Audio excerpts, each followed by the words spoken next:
Buenas noches, nuevamente nos encontramos hoy en Rigorífico Poesía con un domingo más de tertulias y de literatura. Por fin vamos llegando a la etapa culminante de este libro de Yuval Noah Harari, ¿sí? En el cual pues nos habla de breve historia del mañana, ¿sí? Y especialmente sobre el tema de inteligencia artificial. Ya hoy es la cuarta eh, sesión que tenemos acerca de este libro.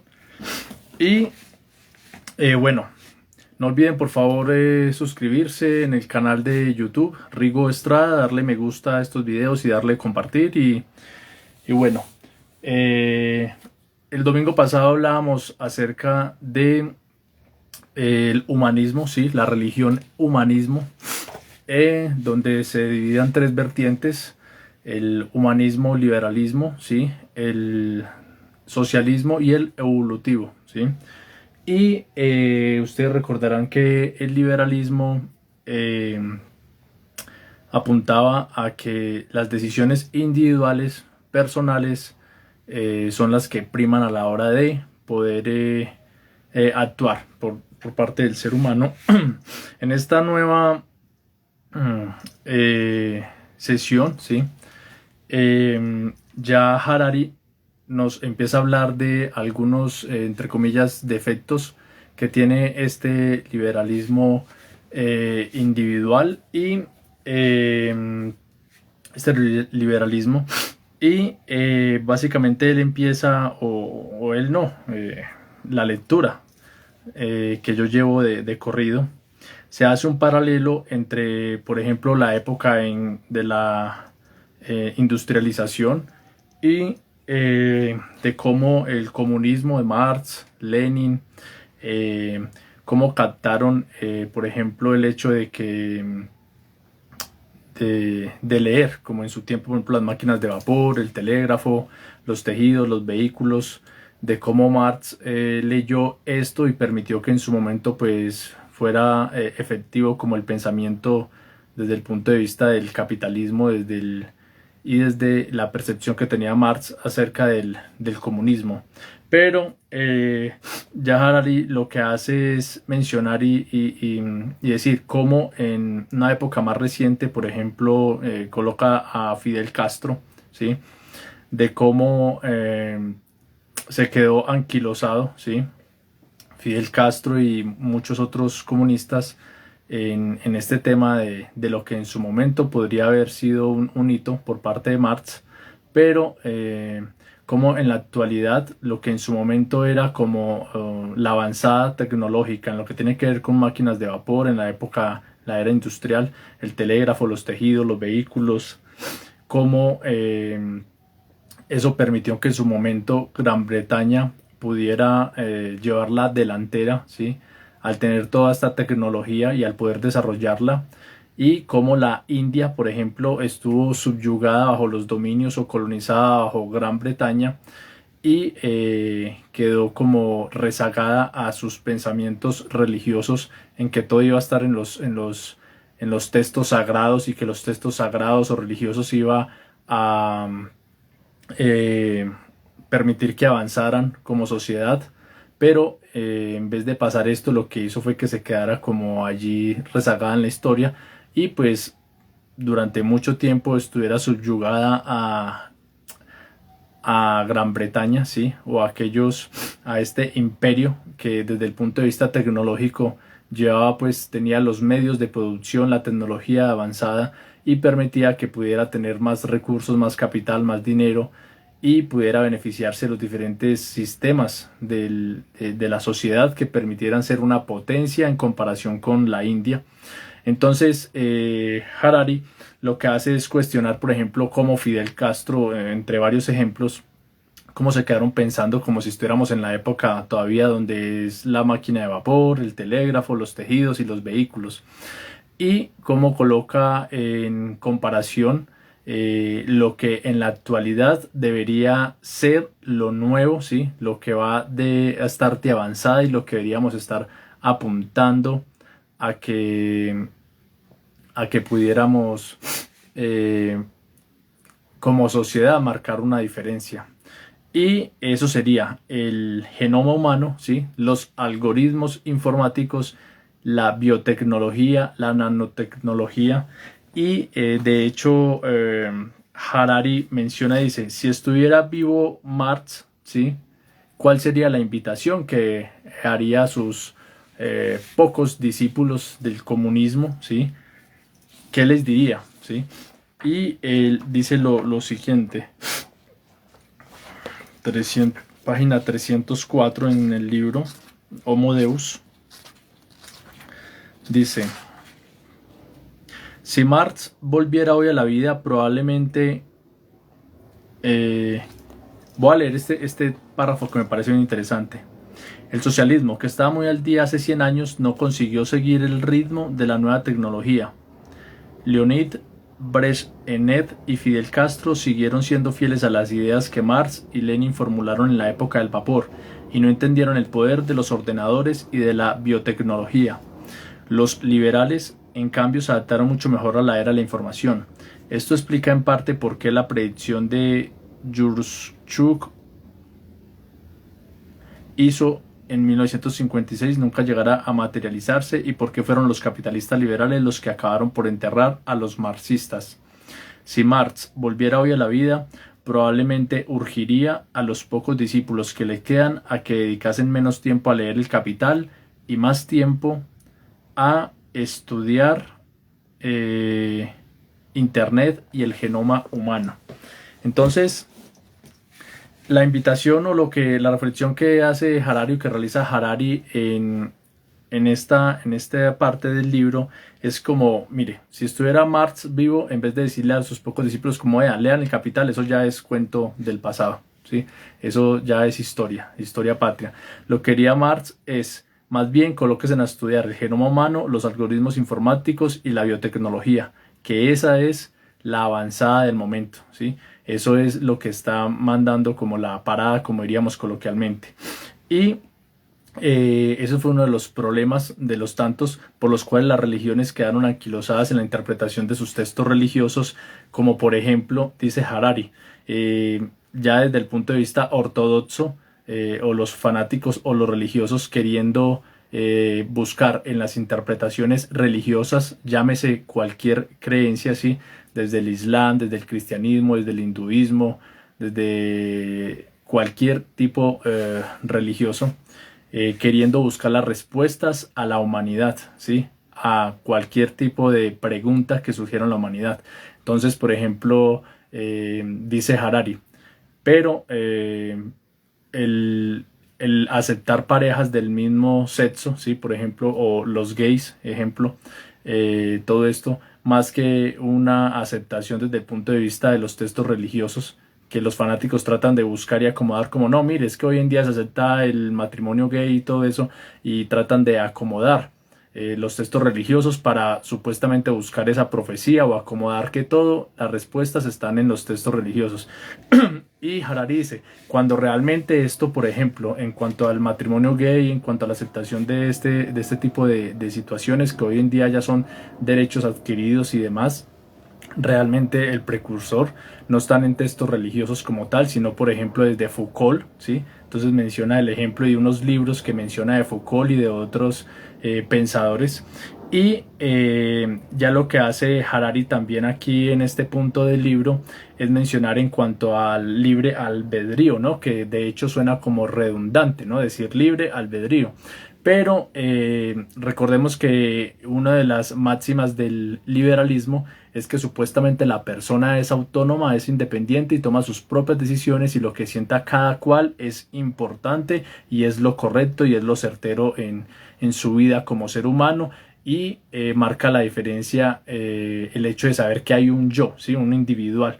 Pero Harari en esta parte del libro ya empieza a mostrar unos defectos del liberalismo y dice, por ejemplo, como no, es que el ser humano no es un individuo, sino dividuos, ¿sí? O sea, varios, somos varios, no podemos decir que es uno solo, que somos uno solo y que recurrimos a ese yo interno a la hora de tomar decisiones. Entonces, Harari dice, mire, Si las personas tomamos decisiones supuestamente en un libre albedrío, pues eso tiene que ver con los deseos, con los pensamientos y con las emociones. Ahora, ¿puedo elegir yo X o Y deseo? ¿Sí? Entonces, cuando voy a comprar un automóvil, en vez de rojo, compro el blanco o viceversa. ¿Realmente estoy siendo autónomo e independiente? Ese deseo que tengo que me lleva a pensar que yo estoy siendo una persona libre para tomar la decisión de quiero el automóvil rojo en vez del blanco, realmente es una decisión libre. Ese deseo que surge en mí realmente nace de mí, o hay otros factores que hacen que yo crea que estoy siendo tomando una decisión libre y espontáneamente, ¿sí? Donde prefiero el color rojo al negro, o hay otros factores, y eso nos llevaría a la conclusión de que realmente incluso los deseos se pueden predisponer, ¿sí? O se nos pueden vender los deseos y nosotros podemos creer que estamos tomando decisiones de manera libre. Y un ejemplo de esto, ¿sí? Es que se pueden predecir los deseos, ¿sí? Y las decisiones que las personas podríamos tomar en X o Y situación. Entonces dice una frase en el libro: yo no elijo mis deseos, solo los siento y actúo en consecuencia. Entonces, ojo, no elegimos los deseos. Y aquí habla de un experimento de las roborratas, ¿sí? Dice Harari. Entonces, en alguno de tantos laboratorios del mundo se llevó a cabo experimentos, o se llevan a cabo con roborratas. ¿Y qué son esto? Pues las ratas que a través de una manipulación, a través de control remoto, pues les colocan electrodos, ¿sí? En sus cerebros, ¿sí? Les colocan electrodos y estimulan alguna parte de este animal, ¿sí? Entonces el hemisferio izquierdo, el hemisferio derecho. Entonces científico lo que hace es, por ejemplo, si quiere que la rata suba unas escaleras, aprieta un botón a control remoto, ¿sí? Esto genera hay unos electrodos en el cerebro de la rata, ¿sí? Y esta envía unas señales, ¿sí? Que de hecho estas señales no son placenteras, ¿sí? Entonces simplemente la rata recibe esa reacción como de X botón, hace que suba las escaleras, otro botón, apretan otro botón, hace que salte, que inclusive eso no es algo normal para las ratas, ¿sí? Como el hecho de estar saltando ciertas distancias, que gire a la izquierda o gire a la derecha.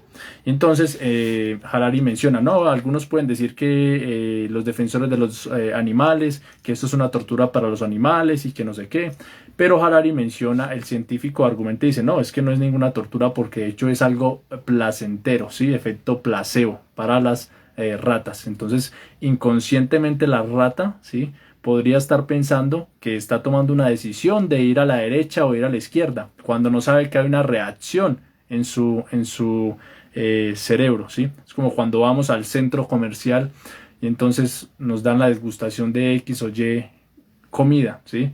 O de un perfume. Hay muchos perfumes, pero si la chica o el chico que está en el centro comercial, de los 100 perfumes, tiene en la mano dos tiritas de estas con olores y nos pasa una, entonces yo digo, ay, huele rico el perfume, voy y lo compro.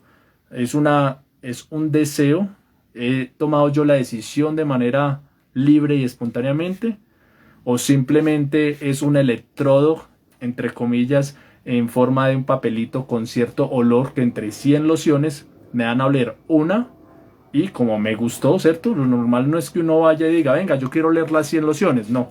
Si a usted la que le pasaron es la que en ese momento sintió el olor bueno, va y la compra. Entonces usted puede decir, ay, compré la loción que yo quise, ¿sí? La que yo quise, o la que la empresa, la compañía está promocionando y es la que quiso en ese momento que el vendedor diera a oler a usted. Entonces, también lo que hacen estos experimentos inclusive es también con Homo sapiens, ¿sí? Entonces, por ejemplo, para manejar el tema de la depresión, la ira, amor, felicidad, la tristeza, o en el caso de soldados, entonces menos invasivos, hay unos cascos, por decirlo de alguna manera, se llaman estimuladores transcraneales, ¿sí? Y pues es como una especie de casco, eso tienen como unos electrodos, unos sensores y se los colocan a los soldados.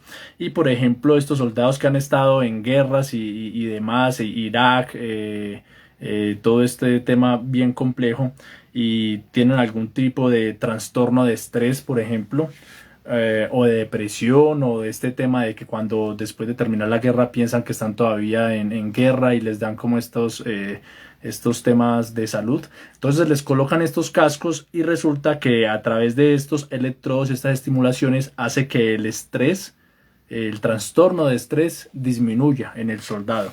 Inclusive en algún momento uno de estos soldados como aumentó su nivel de estrés y de hecho les implantan como unos pilas, ¿sí? Entonces cerca en su cuerpo y se le había agotado la pila a esta persona y por eso es que sentía más estrés.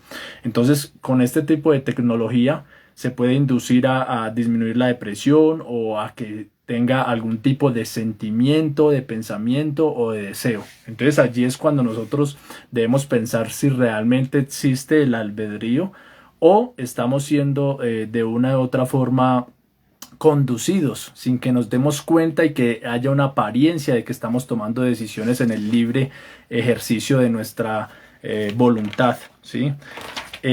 También, por ejemplo, menciona otro caso de una periodista de una revista científica que en Ohio en Estados Unidos, en Ohio, hay un centro de entrenamiento para francotiradores, para soldados, ¿sí? Y entonces lo que hacen es como los meten en un cuarto, ¿sí? Donde supuestamente los francotiradores tienen que asesinar a los enemigos y van apareciendo varios.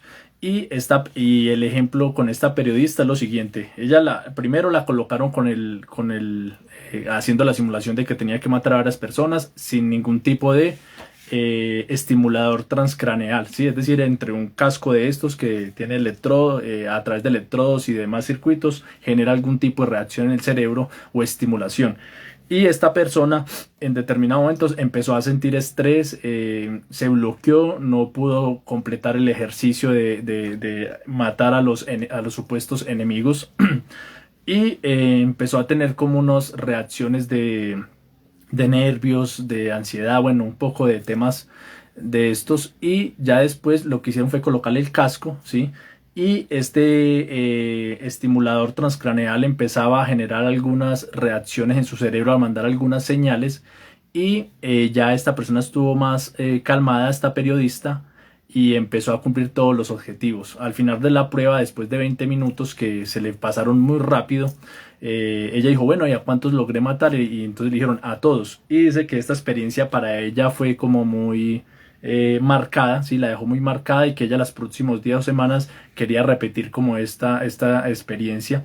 Y es una manera en la cual inducen al ser humano, o en este caso a los francotiradores, a los soldados, a que puedan controlar y hacer efectivos en ciertos momentos donde normalmente el ser humano por sentimientos, deseos o experimente situaciones de miedo, de terror, de adrenalina, etcétera.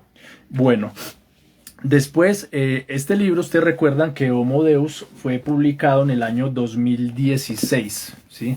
Estamos en el año 2022, entonces estamos hablando de hace unos 6 años. Y Harari dice, mire, para el año 2016 toda esta tecnología realmente era en su infancia, ¿sí? Y aún estando en su infancia, en su recién naciendo, sí, recién creciendo, pues estos avances son sorprendentes. Entonces imagínense lo que puede pasar en los próximos años. También habla de unos ejemplos de pacientes con epilepsia, ¿sí? Y resulta que lo que hacían era un término que se conoce como cerebro escindido, ¿sí? Entonces las personas que sufren como epilepsia, bueno, acá explican lo del hemisferio derecho, hemisferio izquierdo del cerebro. Entonces que el hemisferio derecho controla la parte izquierda de nuestro cuerpo, el hemisferio izquierdo controla la parte derecha, uno de los hemisferios tiene que ver más con la parte verbal, otro tiene que ver más con la parte de gestos, de escribir, bueno, todo esto. Entonces las personas que sufren de epilepsia lo que hacen, lo que hicieron en este experimento es como, entre comillas, cortar como ese cable que une los dos hemisferios y que en alguna forma cuando la persona sufre de epilepsia hace que tenga estas reacciones de convulsiones y demás. Y entonces lo que hicieron fue cortar este cable, por decirlo de alguna manera, y entonces empezaban a hacer experimentos, ¿sí? Y en estos experimentos mostraban imágenes, por ejemplo, al lado izquierdo, sí, al lado hemisferio izquierdo del paciente, y le decían como, ¿usted qué quiere hacer? ¿Usted qué le gustaría hacer? Entonces la persona responde, yo quisiera hacer tal cosa. Y después hacen el experimento con el hemisferio derecho, pero no le dicen que lo pronuncie, que diga qué quiere hacer, sino que lo escriba, y la pregunta se la hacen con unas fichas, como en forma de lectura. Y es totalmente diferente lo que responde la persona al leerlo o al escucharlo.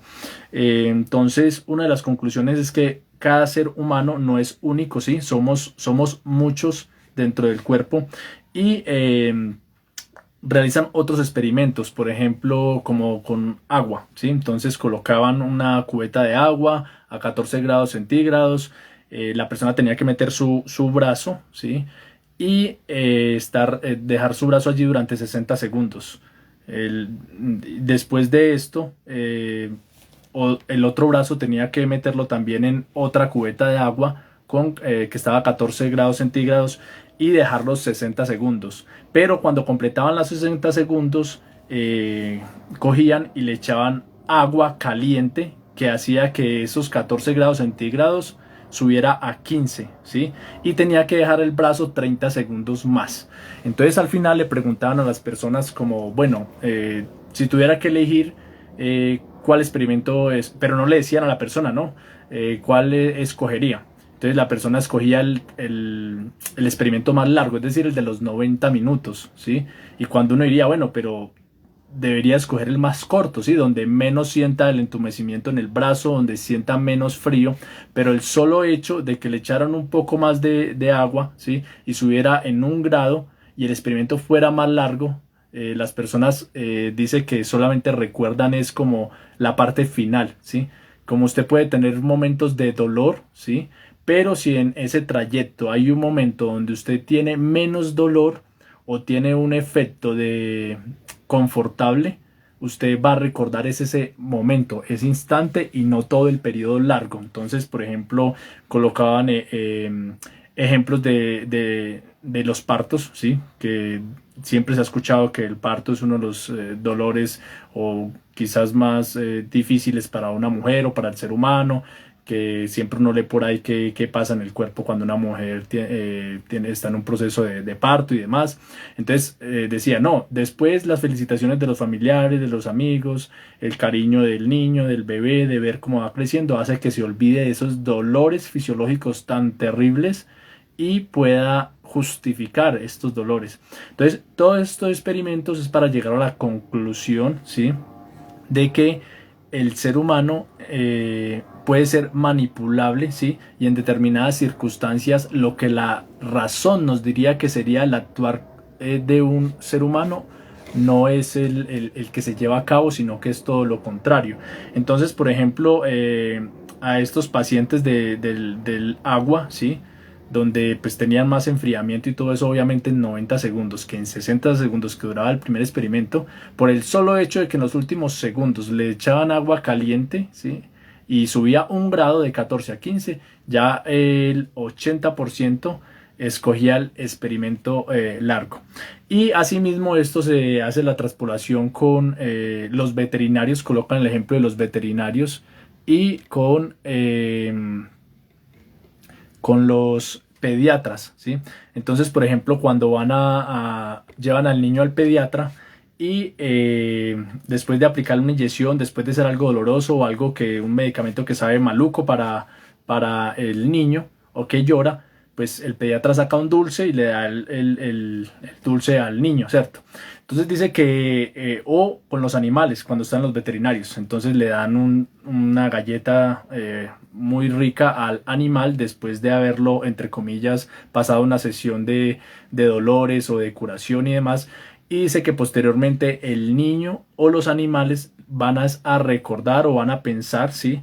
Es en el momento agradable que tuvieron, en los últimos 10 segundos, 5 segundos, cuando le dieron el dulce, y en ese pedazo de la historia donde, entre comillas, no tuvieron una mala experiencia desde el punto de vista de la salud, desde el punto de vista de que ver una inyección o del dolor. Entonces, todo esto nos ayuda a pensar en las maneras en las cuales son manipulables nuestras decisiones, ¿sí? Y de cómo cómo vamos viendo que realmente el albedrío puede ser cuestionable, ¿sí? Entonces, asimismo habla de otro ejemplo, el hambre, ¿sí? Cuando tenemos hambre. Entonces no es lo mismo el hambre que nosotros decidimos tener por un ayuno, ¿sí? Ya sea porque estamos en el Himalaya, estamos con los monjes en tal montaña y estamos meditando y queremos tener una sanación, una parte espiritual, un momento de reflexión. No es lo mismo el hambre de esa situación, de esa experiencia, ¿sí? En el cuerpo, al hambre que, por ejemplo, dejamos de ingerir ciertos alimentos porque sabemos que tenemos un examen mañana, tenemos que ir al laboratorio, un examen de orina, y que tenemos que dejar de X examen, tenemos que dejar de consumir alimentos 72 horas o X cantidad de horas antes. Y no es lo mismo el hambre cuando falta dinero y no tenemos para comer. Entonces se analiza todas estas situaciones, ¿sí? El término es el mismo, el resultado es el mismo, el hambre, pero no es lo mismo en diferentes circunstancias en el ser humano. Ahora, finalmente lo que dice Harari, el liberalismo, pues es una quimera, una mentira, ¿sí? Y menciona Harari como lo que en su momento el liberalismo, es decir, la decisión individual de cada persona, era respetada y era valorada, por ejemplo, por el Estado, por el gobierno. En la actualidad pues ya se va a prescindir de esto, ¿sí? Y coloca ejemplos en cuanto a nivel económico, a nivel militar, ¿sí? Entonces antes se necesitaba la mano de obra de una persona para que desempeñara una actividad en concreto. Entonces, para construir camisas, para ser parte fundamental de una fábrica, para empuñar un arma en la defensa de un país. En la actualidad, dice Harari, eso ya no va a ser tan necesario. Basta tener algunos expertos, pocos, que sepan manejar tecnología, bombas nucleares, ¿sí? Algunas máquinas que construyan las camisas, los carros y bueno, cualquier otro objeto, y se puede prescindir de aquello que en algún momento de la historia de la humanidad era necesario, y en cantidades pues grandes de seres humanos trabajando en pro como abejitas de un proyecto específico. Y se menciona, por ejemplo, que ya en la actualidad y más adelante no va a tener valor individual, sí, el ser humano como tal, sino que simplemente van a ser algunos superhombres o hombres mejorados. Y ese mejorados pues ya lo entendemos según los contextos que hemos hablado en las diferentes sesiones acerca de Harari, en lo que tiene que ver con el progreso y la lucha del ser humano contra lo que es la muerte, ¿sí? Y por ejemplo, Harari también menciona como la diferencia entre la tecnología normal y la tecnología consciente. Entonces ahí vienen unos cuestionamientos que podemos ver desde el punto de vista ético, moral, desde el punto de vista de las emociones o el sentir. No es lo mismo la tecnología por sí sola a la tecnología consciente, ¿sí? Entonces el ejemplo es que el ejemplo de esto es un taxi, ¿sí? Entonces un taxi es un vehículo que permite que una persona pueda ir de un trayecto A a un trayecto B en determinado tiempo, y por la prestación de este servicio pues se paga se paga a la persona que lleva el taxi, al conductor del taxi, ¿sí? Entonces dice que la tecnología por sí sola, no la tecnología consciente. ¿Y a qué nos referimos con tecnología consciente? Es aquella que pueda ser capaz de tener emociones o sentir, ¿sí? Que es lo que hace que los seres humanos podamos tener como una diferencia en cuanto a lo que es meramente artificial. Entonces dice, mire, para algunas empresas o para muchas empresas no les interesa la tecnología consciente, ni es necesario, ni es importante. Entonces el ejemplo del taxista, ¿sí? Dice, pues, ¿cuál es la finalidad de un taxi? Trasladar a una persona del punto A al punto B. No le interesa eh, hablar, no le interesa escuchar música, no le interesa dialogar con el pasajero del taxi. ¿Cuál es la finalidad del taxi? Cumplir un servicio de punto A al punto B, ¿sí? Entonces, esto es algo meramente mercantil, tecnología por sí solo, y eso es lo que le importa a la tecnología por sí sola, ¿sí? Pero ya hay otras ramas, ¿sí? Otras ramas como por ejemplo la medicina. Entonces se empieza a hablar de aquellos profesiones que están en riesgo, ¿sí? O que podrían reemplazarse en el futuro cercano por la inteligencia artificial. Y, por ejemplo, en algún momento expertos de la Universidad de Harvard, del MIT, ¿sí? Decían como, mire, una de las profesiones que difícilmente se va a poder reemplazar en el futuro es como los conductores de camiones y no sé qué. Y entonces bastaron unos cuantos años para que Google y para que Tesla tuvieran ya vehículos que por sí solos, ¿sí? A través de inteligencia artificial pudieran estar en la ciudad recorriendo la misma, ¿sí? Y mencionas ya un ejemplo de cómo en algún momento hubo un accidente donde un carro de estos de Google o de Tesla pues frenó para no atropellar a unas personas, ¿sí? Este carro de inteligencia artificial, ¿sí? Y por detrás fue chocado por un carro que iba conducido por un humano. Entonces daba el ejemplo Harari. Si el carro de atrás hubiera sido también de inteligencia artificial, difícilmente hubiera pasado esto. Pero seguramente el humano iba pensando quién sabe en qué, iba moviendo el radio, iba mirando el celular. Entonces Harari decía, si todos los carros hubieran estado en ese momento, o el de atrás hubiera sido inteligencia artificial, pues se hubiera evitado este accidente. Entonces, ¿cuántas cosas se podrían evitar de accidentes automovilísticos? ¿Sí? ¿Y qué pasaría? Bueno, empleos que se pondrían en peligro por la inteligencia artificial. Entonces, unos expertos también de la Universidad de Harvard, de la Universidad de Yale y todo esto, como empiezan hicieron como un estudio, incluso con porcentajes de cuáles son las profesiones que se ven en vía de extinción por la inteligencia artificial. Y una de ellas es los corredores de bolsa. Entonces ya los programas artificiales pueden detectar dónde es mejor que usted invierta, así en la bolsa de Nueva York, en la bolsa de Tokio, en qué momento las acciones van a subir, van a bajar. Inclusive esto llevó a que corredores de bolsa demandaran, ¿sí? Y aduciendo como un derecho a la igualdad y que hay una discriminación por parte de la tecnología simplemente porque el ser humano no tiene la misma capacidad de velocidad de poder llegar a ciertas conclusiones. Entonces, hasta este punto hemos llegado, que inclusive el ser humano demande a quienes han creado esta inteligencia artificial. Y acá entra mucho en juego el tema de la bioética, ¿cierto? En todo esto. Ahora, bueno, los taxistas ya lo hablamos, los agentes de viajes, ¿sí? Entonces ya no hay necesidad de usted ir y voy a comprar un tiquete avión o de bus y que una persona lo atienda, ¿no? Simplemente usted a cualquier hora ingresa a su computador, mira en una aplicación cuáles son los pasajes disponibles, los horarios, los tiquetes, cuánto vale, las reservas y todo. Entonces dice que eso tiende a desaparecer. Da un ejemplo de nosotros los abogados, ¿sí? Entonces dice, muchos abogados o la mayoría pasan gran tiempo de su profesión estudiando precedentes judiciales, buscando qué ha dicho la corte, cuáles son las sentencias más emblemáticas, cuáles son los casos más emblemáticos y pasan horas y horas buscando un antecedente, un precedente judicial que permita que en su caso pueda ser expuesto y pueda ser un argumento válido para poder ganar una batalla legal o buscando pruebas en el caso de que quién mató a X, ¿sí?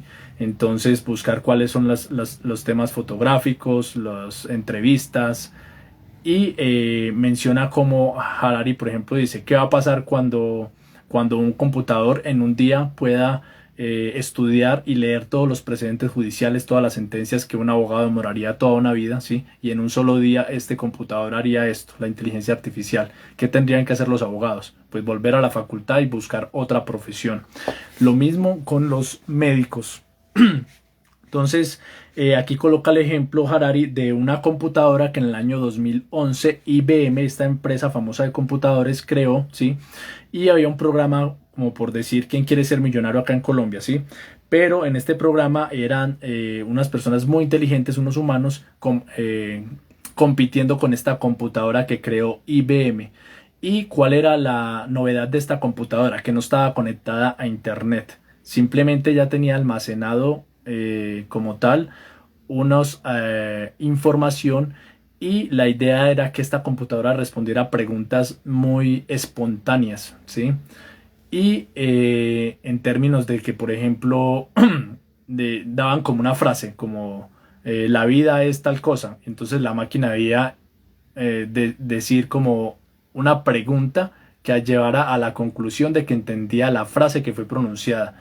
Y si elaboraba esta pregunta, pues significaba que tenía comprensión, ¿sí? La máquina, sintaxis, lenguaje, bueno, todo este tema.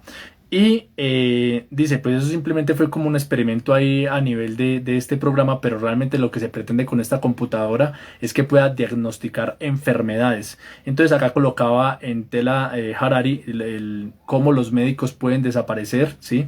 Entonces, un médico, si usted va, la EPS o el programa le da tantos minutos para que atienda a un paciente. Una máquina no va a necesitar eso, ¿sí?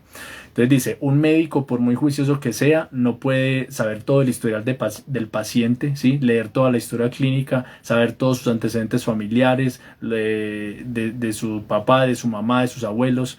En cambio, una computadora en milésimas de segundos sí tiene almacenado toda esta información y puede recaudar toda esta información, todas sus historias laborales del mundo, pues en cuestión de segundos puede determinar cuál es el diagnóstico de su enfermedad y cuál de los tratamientos es el ideal para esa persona que está enferma en sí. Y de hecho, entre más especializado sea el médico, más fácil la computadora puede superarlo, ¿sí? Porque ya está en una rama particular. Entonces, de hecho, realizaron algunos experimentos con un tipo de cáncer de pulmón, ¿sí? Y hicieron un estudio con médicos, y estos tenían que, médicos versus un algoritmo informático, es decir, inteligencia artificial. Y estos médicos tenían que determinar cuál era el diagnóstico, ¿sí? Y resulta que los médicos especialistas, expertos, solamente atinaron un 50% en el diagnóstico de realmente de que era de cáncer de pulmón. Mientras que esta inteligencia artificial, esta computadora, este algoritmo informático, atinó en un 90% de los casos. Entonces, otros los cuestionamientos que podrían hacer las personas, bueno, y si es un robot, ¿sí? El que va a ser el médico y le va a decir a usted, ay, usted tiene cáncer, pues las personas necesitan que alguien sea empático, ¿sí? Y Harari decía, pues al menos un robot se puede programar, y como un robot va a conocer en determinadas situaciones, y por la experiencia y por recaudar información a nivel mundial de muchas millares de historias clínicas de diferentes personalidades, va a saber qué palabras decirle al paciente y cómo decírselas para que el paciente pueda sentir que esa afectividad por parte de esta inteligencia artificial. De hecho, hay una ventaja.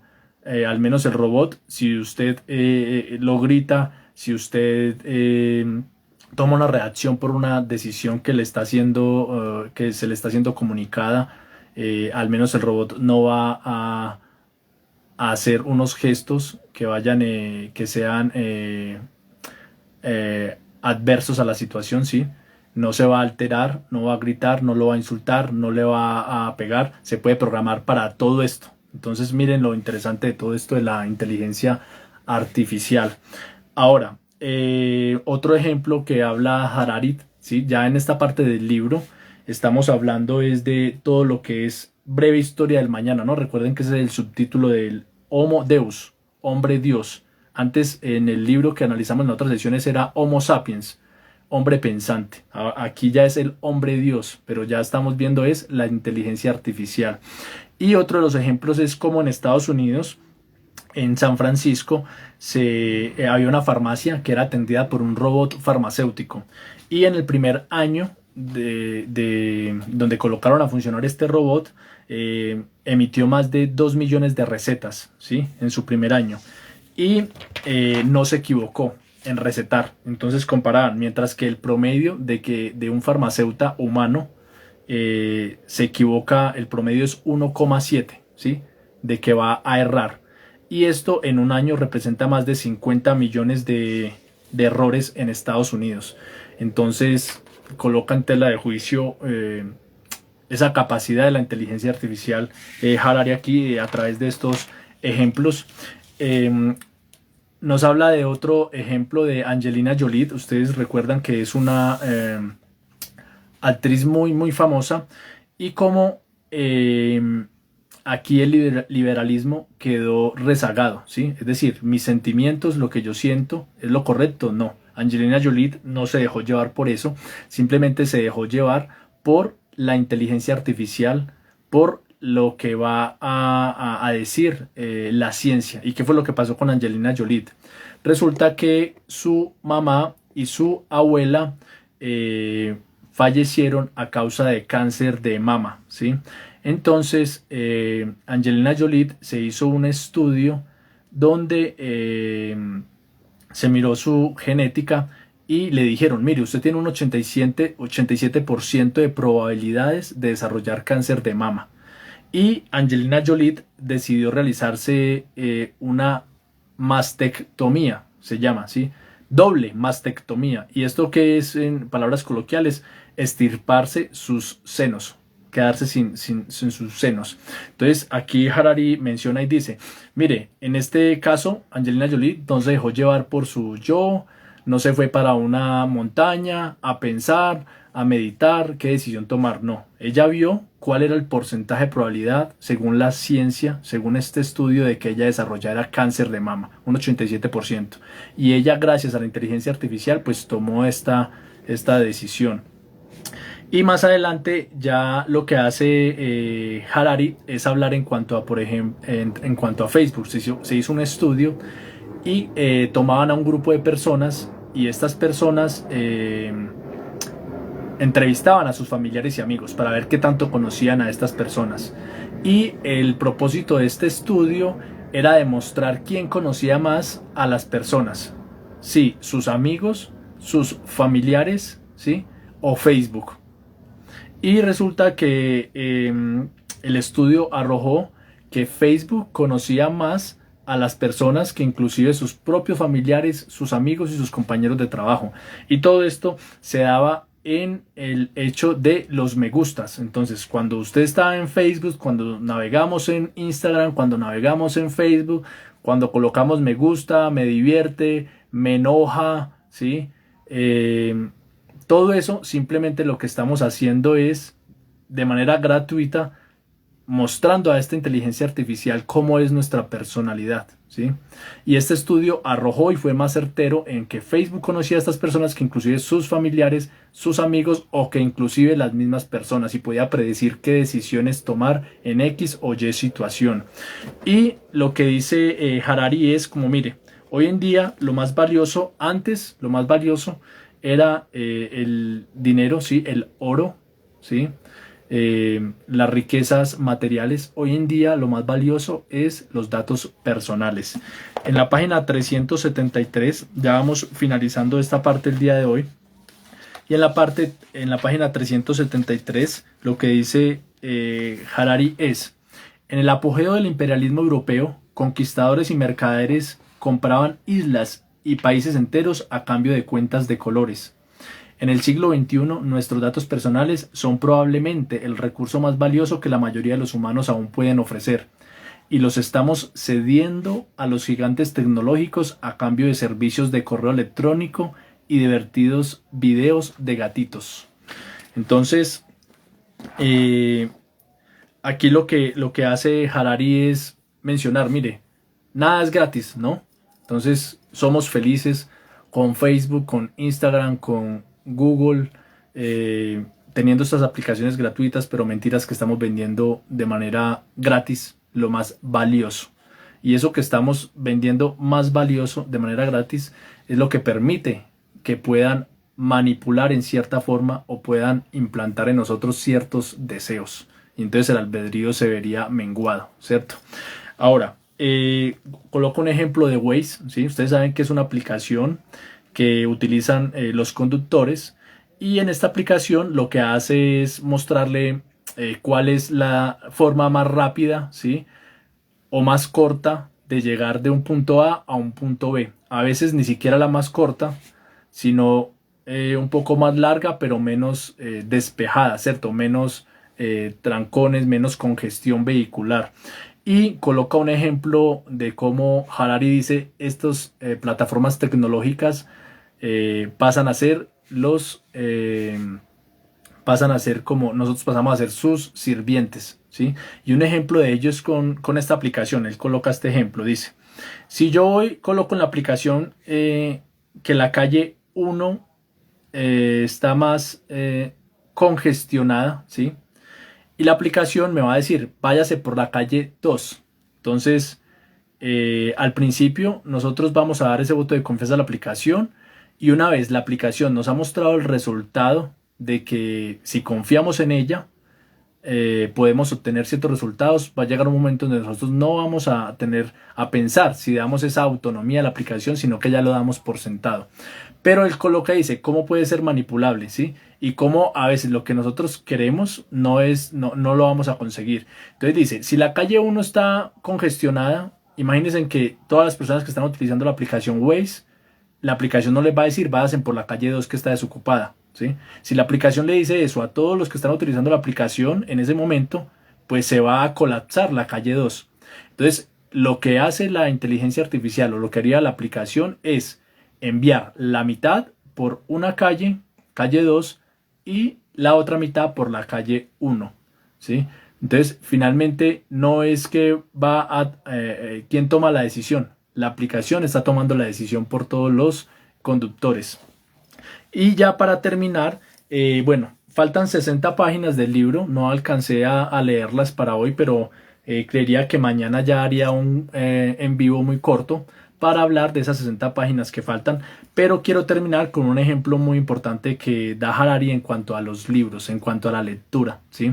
Entonces, lo que supuestamente es el avance de la tecnología, también es entregar de una forma más fácil a las grandes empresas nuestros pensamientos, nuestra manera de ser y de lo que pueden hacer con nosotros. ¿Y cuál es el ejemplo que da Harari con Amazon? Entonces dice, en Estados Unidos, sí, o en el mundo, pues ahorita la gente tiene la costumbre de leer en estas tabletas, estos Kindle, y a través de estas tabletas leer, comprar los libros de manera virtual en Amazon, ¿cierto? Entonces venden dispositivos especiales, Kindle y todo esto para poder leer, para no tener los libros en físico. Y dice Harari que cuando uno va a una librería a comprar un libro en físico, pues yo voy a comprar el libro basado en mis emociones, en mis sentimientos, en cómo estoy yo ese día, en las recomendaciones que me han dado mis amigos, ¿sí?